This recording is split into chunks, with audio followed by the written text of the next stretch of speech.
Hospitality, listen, is a key element in the Scriptures.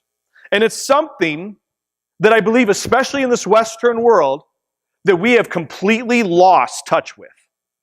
Most of us don't really know what it means to be hospitable.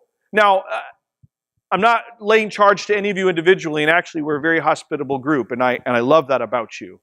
But when you look at the examples in Scripture of hospitality, they took it intensely, right? It was a very high priority to be hospitable. It sincerely elevates the value of other people over oneself.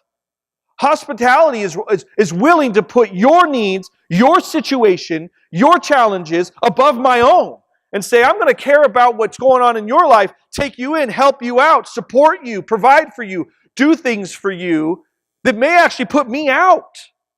And there's many examples in Scripture of this. It is actually a key element throughout all of the Scriptures. We see this element of hospitality. Don't believe me? Think about some of the passages and the stories of the Old Testament. Abraham.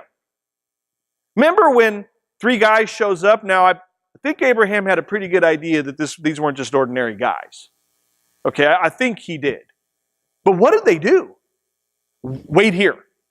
And they went, grabbed a fatted lamb, butchered that lamb, prepared it, and provided it. And guys, that wasn't throwing something like a TV dinner in the microwave.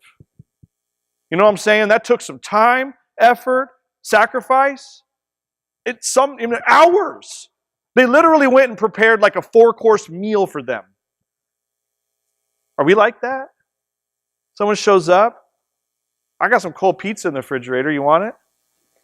Now, I will say that some of you, and probably many of you, do have a gift of hospitality. But what we do with that term, oh, I have the gift of hospitality. And then other people, well, I don't. Really?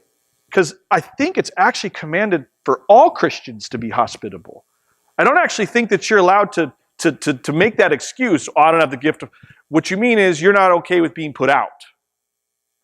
And for some reason, that person over there is accepting the idea of being put out. And I've been told I have the gift of hospitality. It's actually a requirement for the pastorate. If you look at the requirements for a pastor, they need to be hospitable, right? But I believe that the Scriptures would teach us all. What about Rahab? Is Rahab hospitable? Absolutely. And we could go on and on and on. How about the fact that the law literally instructs the need for taking care of the stranger?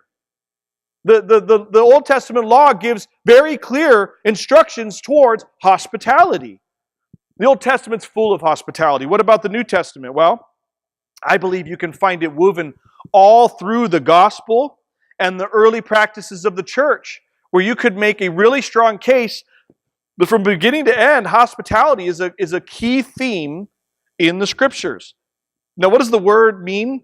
If you just look up a basic definition, the friendly and generous reception and entertainment of guests and visitors.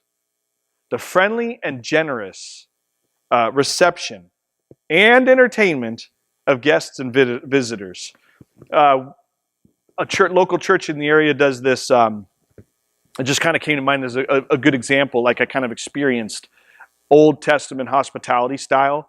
They do like a Christmas banquet each year, and it's like dinner at the inn in Bethlehem. And so the whole idea is that you have residents at the Bethlehem Inn, but Jesus is getting, not let in. And they go through this whole scenario, but there's such a sense of like old Eastern hospitality in that event. And as I was sitting there, I just couldn't help realizing we're not like this at all today. We don't welcome people in and give them a place. Again, a lot of us do, some of us don't. Sometimes it's uncomfortable. I'll be honest, in my house, there's a little bit of a wrestle sometimes because my wife, although she'll cook you up a mad meal and she is very hospitable, it is against her natural inclination. That's a really good way of saying it, right, Abby? Because she is hospitable. But if I didn't make her, she wouldn't be. Right? It's not her natural bend. And I go, honey, let's have him over. And she always goes, okay.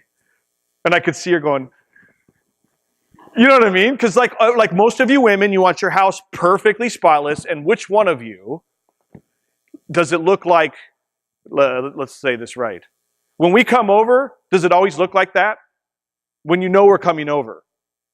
No, none of our houses look like that when you're not coming over.